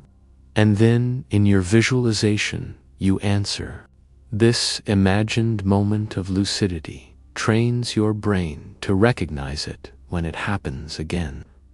You're preparing the soil so the seed you planted next time I'm dreaming, I'll know has a place to grow, and it does grow. The brain is remarkably responsive to the suggestion, especially as you fall asleep. This transitional state, called hypnagogia, is fertile ground for mental rehearsal. In this state, your thoughts begin to unspool. Images flicker, voices drift. Your body grows heavy, but your awareness can remain light. Here, intention has power. You're not forcing lucidity. You're inviting it. Mild works through a quiet cognitive loop. You remember that you can remember. You trust that your mind will signal you when the dream begins. This is not unlike tying a string around your finger. Only the string is thought, and the finger is your dreaming self. And over time, that thought becomes familiar. The words, "Next time I'm dreaming, I'll know," begin to echo inside you. They become part of your mental landscape. And one night, within a dream, they return. You notice something odd. The light bends wrong. Your reflection winks. And without panic, without force, you remember. The dream opens, and you are lucid. This is the moment Mild prepares you for, a natural, spacious realization that arrives not from surprise, but from soft recognition. And like all growing things, this process benefits from care. You don't have to succeed every night. Lucid dreaming is not a test, it is a conversation. Each time you practice Mild, you deepen that dialogue. And even when you don't become lucid, you may find your dreams become clearer, easier to remember, richer in symbolism, because the mind responds to attention. Mild isn't just a technique, it's a nightly ritual of listening inward. It teaches you to meet sleep not with demand, but with curiosity, not with striving, but with presence. Some dreamers enhance this process by pairing Mild with a middle-of-the-night wake-up. After 4 to 6 hours of sleep, you rise for a few quiet minutes. You write down a dream, read a passage on lucidity. Then, as you return to sleep, you carry the intention again. Next time I'm dreaming, I'll know. This version, sometimes called WBTB, Wake Back to Bed, adds momentum to your intention. You're closer to REM sleep. Your brain is more alert. The dream is near, and you may find yourself slipping back into it with awareness already blooming. But even without this extra step, Mild alone is powerful. It shifts your relationship with sleep from passive drifting to active presence. And it teaches you that lucidity is not a matter of force, but of invitation. A dream is not a puzzle to unlock, but a path to walk with openness. And each time you say the words quietly, gently, without pressure, you shape the way your mind meets the night. You are not controlling the dream. You're preparing the space for clarity to arrive. And sometimes that preparation is all that's needed. So tonight, as you close your eyes, you might imagine a dream you've had recently. You step into it again, but this time you see it coming. This time you remember the phrase, and this time in the dream you know. And when you know, you wake up inside it, not in your bed, but in a world shaped by thought, lit by presence. In our next chapter, we'll explore another gentle doorway to lucidity, a way to cross from waking into dreaming without losing awareness at all, a technique that leads you directly into the dream's unfolding. Wake-initiated lucid dreaming. You are lying still, not asleep, not quite awake. Breath slow, body warm. Mind hovering like a candle flame, steady, soft, aware. This is the space in between, a threshold. And if you stay long enough, quiet enough, you might step through without ever letting go. This is the practice of wake-initiated lucid dreaming, often called wild. A gentle, deliberate transition from wakefulness straight into the dream. Forgetting No waking in the middle of the night, unsure, just a slide, slow and silent, into the dreaming world with your awareness intact. It's like stepping onto a river and letting it carry you without falling in. But first, you must be still, truly still. Your body needs permission to fall asleep, and so, in Wild, you offer it that space, motionless, comfortable, patient. You lie on your back or your side, whatever brings the most ease. The room is quiet, the lights are low, and your only task is to notice what unfolds. At first, the waking mind may wander, thoughts flicker, memories stir. You let them to pass like clouds. You bring your attention back again and again to breathe, to body, to sensation. Eventually, something shifts. Your body begins to feel heavy, almost distant. You may feel warmth, red, or tingling at the edges. You may hear sounds that aren't there. Chimes, footsteps, a voice calling gently from nowhere.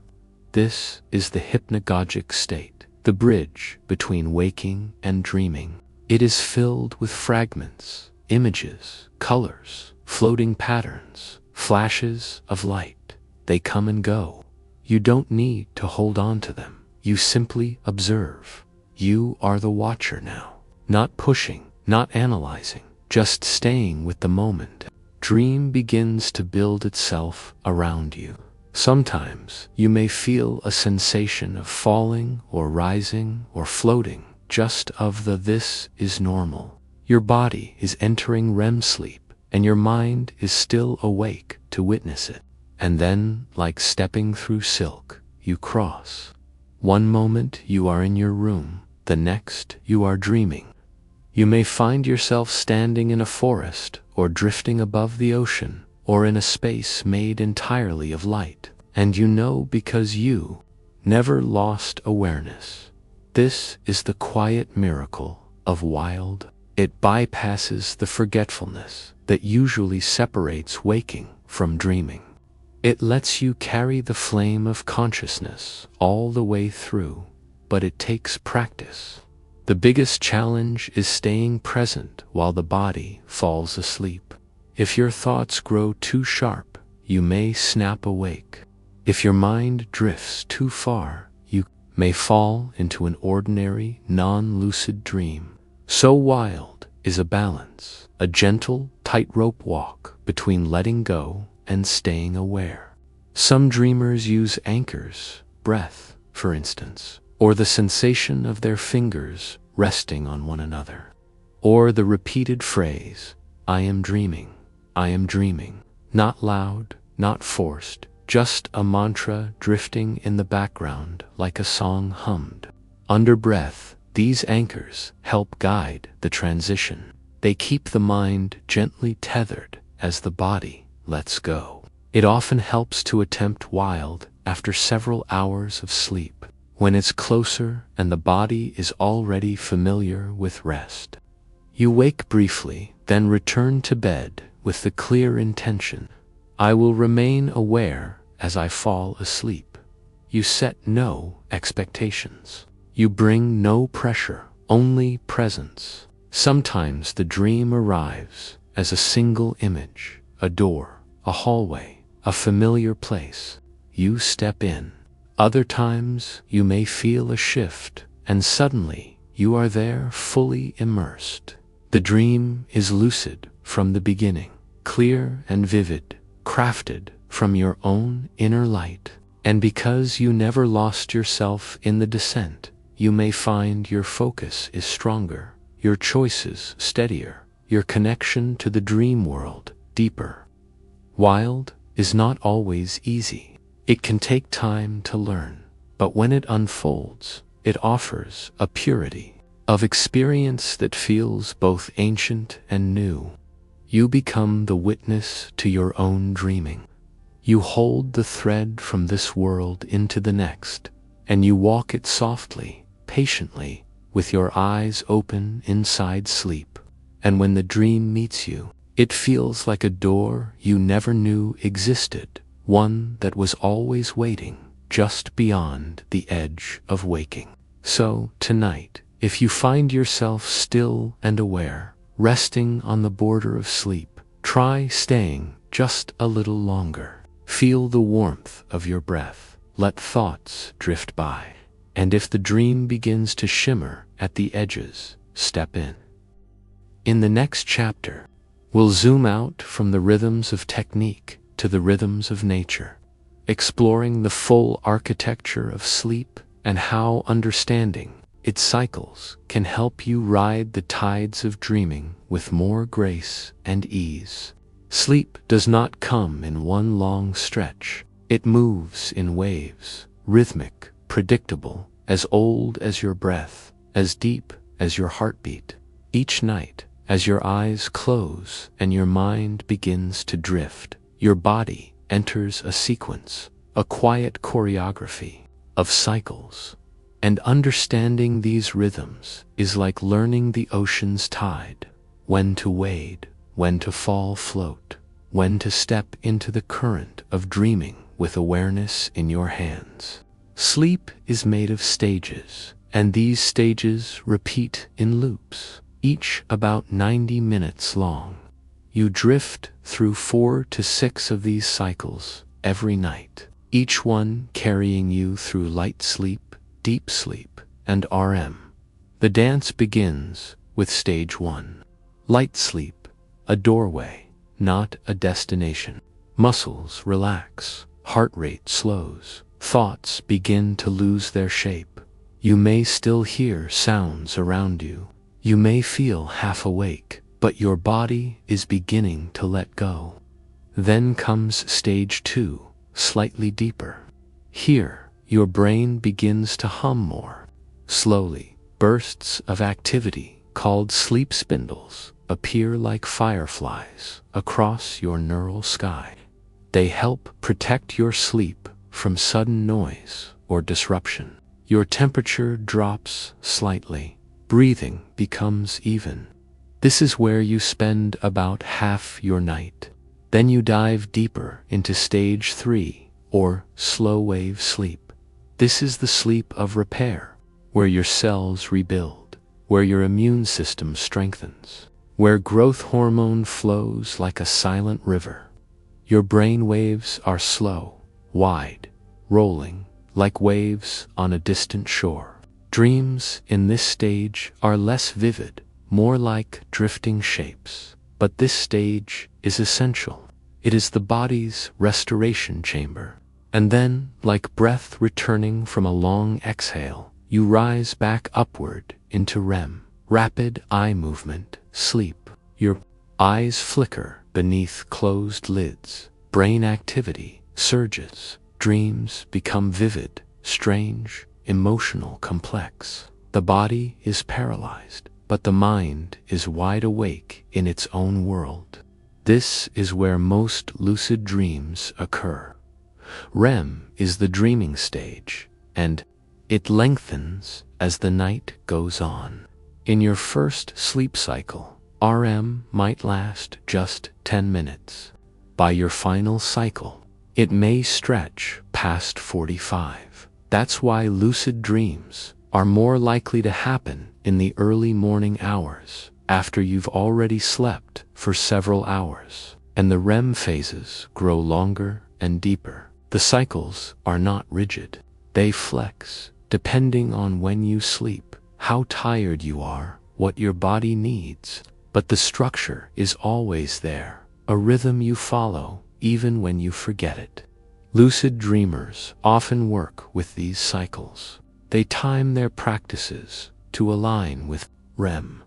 They might wake briefly after 4.5 or 6 hours, then return to bed using mild or wild techniques, slipping directly into REM with awareness intact.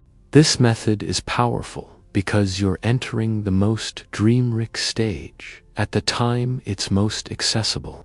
You're not fighting biology, you're flowing with it. Understanding your sleep cycles also helps you know when not to push for lucidity. Deep sleep early in the night is for healing. If you disrupt it too often, you miss the foundation your body depends on. There's wisdom in rest. Lucidity is beautiful, but so is surrender. And sleep cycles offer both. A time for letting go and a time for stepping in. Some people naturally wake after dreams, others drift from cycle to cycle without noticing. But the more you tune into your body's rhythm, the more you begin to sense when a dream is near. You may feel it as a gentle stirring, a flicker in the dark, a shift behind your closed eyes as the REM tide rises. And with practice, you'll begin to time your awareness like a surfer waiting for the right wave. You'll know when to watch, when to breathe, when to step softly into the dream that's forming just ahead. Because sleep is not a descent, it is a spiral. Each cycle takes you inwards, then carries you back toward the surface with new images, new stories, new chances to awaken within the dream. And even when lucidity doesn't come, you can rest in the knowledge that this rhythm is carrying you, that your brain, your your inner world are dancing in a pattern older than language. So tonight, as you feel yourself drifting, or if you wake in the quiet middle hours, pause, feel the tide. Maybe it's still, maybe it's rising, and maybe in the next swell, you'll find yourself standing in a dream with your eyes wide open. In the next chapter, we'll step inside the mind even further into the very region that flickers to life when lucidity begins. We'll visit the prefrontal cortex, your brain's lighthouse in the fog, and explore what happens when it wakes up inside your dream. In the deep sea of sleep, your mind drifts weightless. Images rise and dissolve. Time stretches. Logic sleeps. But then a light, not bright, not blinding, but steady. It glows deep within your mind, like a lighthouse on a quiet coast. This is your prefrontal cortex, the part of your brain that helps you reflect, recognize patterns, and know yourself as you. During most dreams, this light is dim. REM sleep, though full of movement and color, often dims the part of the brain responsible for critical thought. That's why you can fly in a dream and not question it. Why you can speak to a lion or find yourself in childhood and accept it as perfectly natural. Sometimes the prefrontal cortex stirs. It flickers back to life, and in that gentle reawakening, a thought appears. This is a dream. That moment, subtle, beautiful, profound, is the birth of lucid awareness. You're still dreaming, but now you're watching yourself dream. This awakening inside the dream isn't like snapping on a light switch. It's more like sunrise, slow, layered, gradual. Neuroiming studies show that lucid dreaming is associated with increased activity in the dorsal prefrontal cortex, a part of the brain linked to planning, self-awareness, and decision. When this area lights up, you regain a sense of logic and reflection. You can question what's happening. You can think, this can't be real. And instead of waking up, you stay. It's as if your higher mind returns to sit beside the dream. And this isn't just intellectual, it's deeply personal, because the prefrontal cortex is tied to identity. The sense of being you with a history, preferences, choices, and agency. So when it awakens, you don't just see the dream, you see yourself inside it, and that changes everything. You may become curious, exploratory, playful. You might ask questions. Why am I here? What does this mean? Or you might simply notice with wonder how vivid the colors are, how real the wind feels on your skin. This mental clarity is one reason lucid dreams feel so different. Not only are they more vivid, they're more stable, more memorable, because your brain has lit the pathways that allow for continuity. The ability to remember who you are, where you've been, what you intended, and with that you gain the ability to choose. But lucidity is not all or nothing. Sometimes the prefrontal cortex is only half awake. You might know you're dreaming, but still feel pulled by the dream story. You may slip in and out of lucidity, drifting from control to surrender and back again. This is natural. It's not failure. It's the rhythm of awareness in sleep. And just like in waking life, the more you engage this part of your brain, the stronger it becomes. Practices like mindfulness, meditation, and dream journaling are known to strengthen prefrontal activity, not just by day, but during REM sleep as well. In fact, experienced meditators often report higher frequencies of lucid dreams. Why? Because they've trained their minds to observe without judgment, to return to the present, to notice the moment. And lucidity is exactly that, a noticing. So every time you pause during the day to check in, to observe your thoughts, to question your reality, to breathe with awareness, you are lighting the prefrontal flame, and that flame may follow you into sleep. Lucid dreaming, then, is not a trick or a special gift. It is a skill, a quiet muscle of attention. And it begins with remembering that your mind has layers, that sleep is not silence, but a rearrangement of activity, that even in the dark there are places that glow. The prefrontal cortex is your mind's compass. And in dreams, when it awakens, you begin to steer not with force, not with ego, but with awareness, with wonder, with the simple, powerful question, what is this dream made of? And often the dream responds. In the next chapter, we'll explore how your mind constructs these dreams in the first place, how it builds sensations so real they can fool every sense, and how the dream becomes a kind of virtual reality crafted from nothing but thought. Close your eyes now. Imagine standing barefoot on cool stone, the texture beneath your feet, the hush of wind brushing your face, a sky so deep it seems to breathe. You're not there, and yet your body believes you are. This is the quiet power of imagination. And in dreams, especially lucid dreams, this power becomes immersive. You're not watching the world.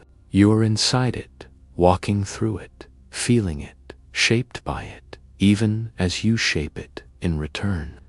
Your dreaming mind builds worlds not from light or air or matter, but from memory, sensation, and neural fire. It creates a virtual reality without any cables, screens, or devices, just your brain playing its own quiet magic trick. And it works because your senses, vision, touch, hearing, motion, don't begin in the world. They begin inside you. Your eyes don't see, or they send signals. It's your visual cortex at the back of your brain that creates the image. Your ears collect vibrations, but it's your auditory cortex that turns them into melody and voice. Your skin feels pressure, but it's your somatosensory cortex that interprets the touch. In dreams, these areas are active, lit up, engaged. Even though the world around you is silent and dark, your brain, alone in sleep, builds a stage and fills it with light. It paints color across a blank canvas. It sculpts texture where there is none. It echoes sound into a silence so deep you don't question it. This is what makes lucid dreams feel realer than real. You touch a wall and it pushes back. You taste fruit and it bursts with sweetness. You leap and gravity answers just as it would by day. But none of it is happening outside you. Lucid dreaming researchers have scanned the brains of participants as they sleep in MRI machines, watching as they enter REM, become lucid, and even signal their awareness with pre-agreed eye movements. What they've seen is a stench. The same brain regions that activate during waking life for sight, sound, motion, also light up in lucid dreams. It's as if the brain can't tell the difference between experience and imagination. And in many ways it can't, because what you perceive is always filtered through interpretation. The outside world becomes real to you only when your mind makes sense of it. And in dreams, your mind simply skips the middleman. It becomes the creator and the perceiver, the architect and the inhabitant. This explains why time behaves so strangely in dreams. A few real-world minutes can stretch into hours of dream activity. A lifetime might pass in a single night because the dream doesn't follow the ticking of clocks. It follows the rhythm of thought. Lucid dreaming gives you a rare perspective. You get to witness this construction. You're inside the dream, but also aware of its scaffolding. You may realize this street is made from 3 places I've been. This sky feels like something I painted as a child. This sound wasn't that the wind from last night. You become a traveler in your own mind simulation, a visitor to a space where memory and sensation are folded together with breathless precision. And once you understand this, you begin to wonder if the brain can build such vivid reality from within. What does that say about consciousness itself?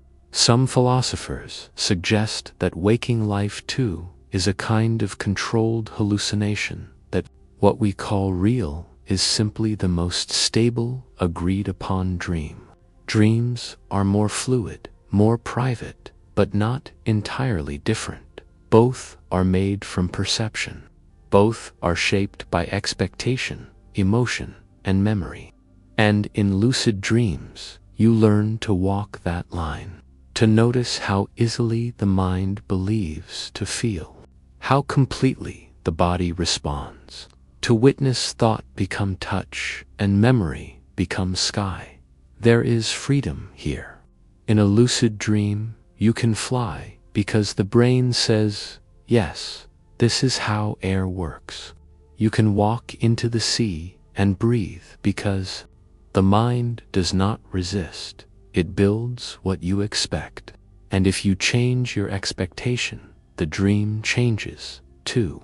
This is not just a playground. It is a mirror, a space where your beliefs shape your experience instantly. And that awareness can ripple back into waking life. You begin to see how much of your reality is created from the inside out. How your reactions are shaped by thought. How your fears can form stories. How your hopes color the way you see the world. Lucid dreaming becomes not just a space to explore, but a space to understand yourself. Because if you can create a forest, a city, a sky from thought, then you can also create calm. You can create clarity. You can rehearse compassion. You can explore what it feels like to live without limits, just for a moment. And when you return, you carry that feeling with you. The knowing that reality, both waking and dreaming, is more flexible than it seems. So tonight, if you find yourself aware in the dream, pause, look around. Notice how real it feels. Touch the ground, taste the air, and then remember, none of this exists outside your mind. It's a world made from you, and you are walking through it with eyes wide open. In our next chapter, we'll step deeper into the feeling of that world, exploring how lucid dreams can become spaces of emotional alchemy, where fear softens, joy expands, and healing begins in the quiet theater of the night. In waking life, emotions often arrive uninvited. They ripple through your chest, press behind your eyes, tighten in your throat. Sometimes you understand them. Sometimes you only feel their weight. But in dreams, especially lucid ones, you meet emotion differently. You feel it as color, as motion, as space itself. And in lucidity, you don't just feel it, you notice it. You stand beside it, within it, able to breathe as it moves. This is the quiet power of lucid dreams. They offer a landscape where emotion becomes story, and story becomes sensation, and sensation becomes something you can walk toward instead of away from. Your mind in sleep becomes a gentle alchemist, turning fear into symbols, grief into echoing hallways, joy into radiant light.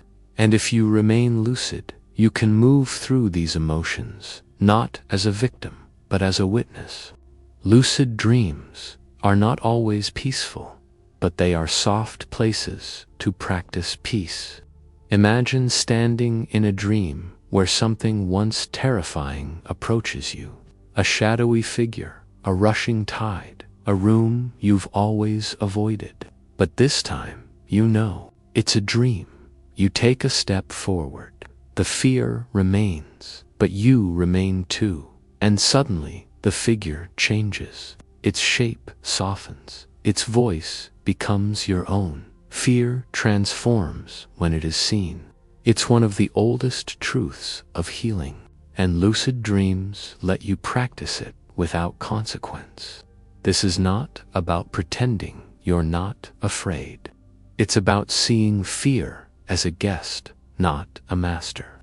And in dreams, the guest can be strange, but never random. Every image carries emotion. Every scene is stitched with feeling. Sometimes joy bursts into your dream as light that follows you through a golden forest. Sometimes sorrow appears as a rain that never stops falling inside a house you can't quite leave. In lucidity, you get to sit with that rain. You can watch it. You can ask it, "What are you trying to show me?" The answer may come as a word or a gesture, or the simple feeling of release. Many dreamers have cried in their sleep, but woken with peace, because the tears were not held back. Lucid dreams become spaces where your emotional body stretches, breathes, expresses. You may laugh uncontrollably. You may sing. You may run for joy, barefoot across clouds. You may hold someone you miss, not the real version, but a version your heart shaped to say goodbye. It's not about realism. It's about completion, about allowing the emotion to take its full shape. Sometimes it's not even about healing. It's about exploring. In waking life, joy can feel fleeting. In dreams, you can stay inside it.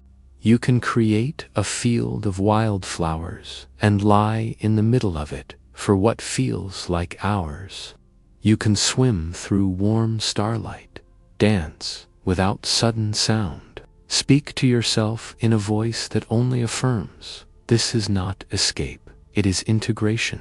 Lucid dreaming allows you to rehearse emotions, to hold compassion for a version of yourself that's still learning, to feel love without needing another to provide it, to play inside your own psyche like a curious, gentle scientist. This process is sometimes called emotional rehearsal. It's been studied in psychology and dream therapy.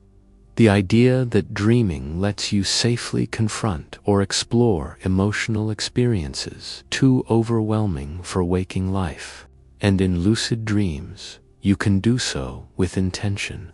You can say, I want to understand why I felt that yesterday, or I want to revisit that memory and see what's still there.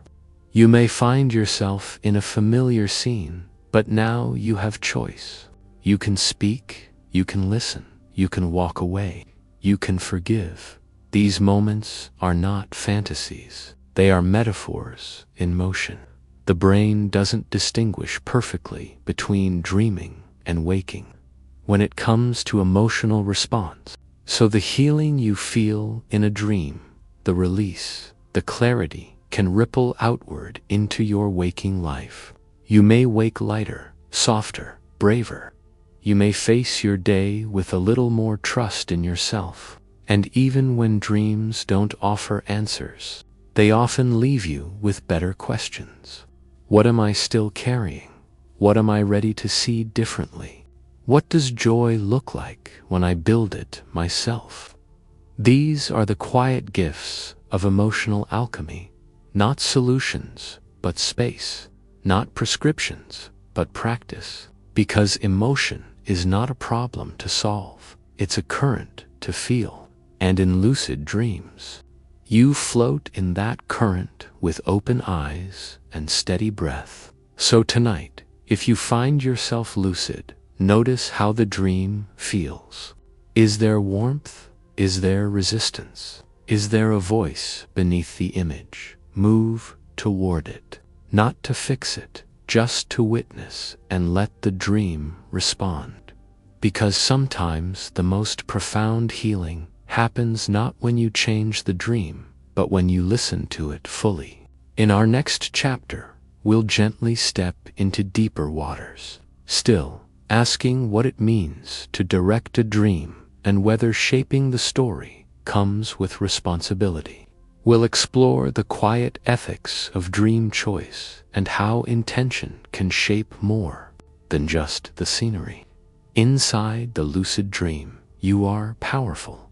You can fly, you can speak with the dead, you can melt cities, reverse time, and create worlds from silence. You are, in some ways, the god of your own night. But with that freedom comes a quiet question. What will you with it? The lucid dream is not bound by gravity, by law, or even by logic, but it is shaped by you, by your intestines, your desires, your shadows, and your hopes. And every choice you make in the dream becomes a mirror, reflecting the deeper parts of your waking self. This is where dream control becomes more than play. It becomes a kind of moral exploration. Not because dreams are real in the physical sense, but because they feel real emotionally, psychologically, somatically. And what you choose to create or destroy in that space can echo in your waking mind long after the dream dissolves. Some lucid dreamers report feelings of regret after making certain choices in a dream, even knowing it wasn't real. Others find great joy in creating beauty or in helping dream characters find peace. It's not that dream characters are conscious, but they often carry emotional meaning. They might represent people you know, aspects of yourself, or feelings you haven't named, and how you treat them, even in dream form, can influence how you treat yourself. There's no external consequence, no judgment, only reflection. But sometimes, reflection is the deepest form of accountability. Lucid dreaming invites you to ask, if I could do anything, what would I do? Would I fly to the stars? Would I relive a memory I miss? Would I ask a question I've been afraid to speak aloud? Or would I act out something I would never do in waking life? There's no right answer, only awareness. And awareness in the dream is everything. It's what separates unconscious reaction from conscious response. Lucid dreams offer a rehearsal space, not just for emotional action, but for values. You can practice courage by standing still when fear arrives. You can practice kindness by turning toward the unfamiliar with compassion. You can practice forgiveness by letting go of something heavy you've carried. None of it requires perfection, only presence. And if you stumble, if you do something in a dream that surprises you or unsettles you, you have the rare opportunity to look at it gently, without shame. You can ask, why did I choose that? What part of me wanted that? What is it asking for? In this way, even the uncomfortable dreams become teachers. Lucidity gives you space to respond instead of react. And in that space, you can reshape not just the dream, but the self who dreams it. Some dreamers choose to co-create rather than control. They allow the dream to unfold, stepping in only when invited. Like a guest in a story, they are both watching and guiding. This gentle touch, this balance between direction and surrender, often creates the most meaningful dreams. It's not about forcing the dream to obey. It's about collaborating with the unconscious mind, with the rich terrain of memory, imagination, and emotion. And in that collaboration, a kind of ethics arises. Not written rules, but a felt sense of what matters. Would you tear down a city just because you can? Or would you explore it, listen to it, ask why it was built that way? Would you shape the dream only for pleasure or also for insight? Would you create a perfect world or a world that teaches? There is no one path, only the invitation to choose consciously. Lucid dreaming does not require moral perfection, but it does offer moral reflection. And often your deepest truths are revealed not in what you control, but in what you notice. A child appears lost. A stranger asks you for help. A voice calls from the dark. Do you walk away? Do you listen? Do you pause and breathe before choosing? These moments, small in the landscape of the dream, can ripple outward into the waking world. You begin to treat your own thoughts more kindly. You notice your choices in daily life with more care, because the part of you that dreams with awareness is also the part that lives with intention. And just as the lucid dream is shaped by your waking self can be softened by the wisdom of your dreaming one. So tonight, if you become lucid, ask yourself, not with pressure, but with wonder, what do I want to feel here? What does this dream ask of me? What would it mean to shape with love, not fear? Let that guide you. Let the dream respond. And if you find yourself at a crossroads between action and stillness, between indulgence and insight, pause. Remember, your dreaming and your choices are your own.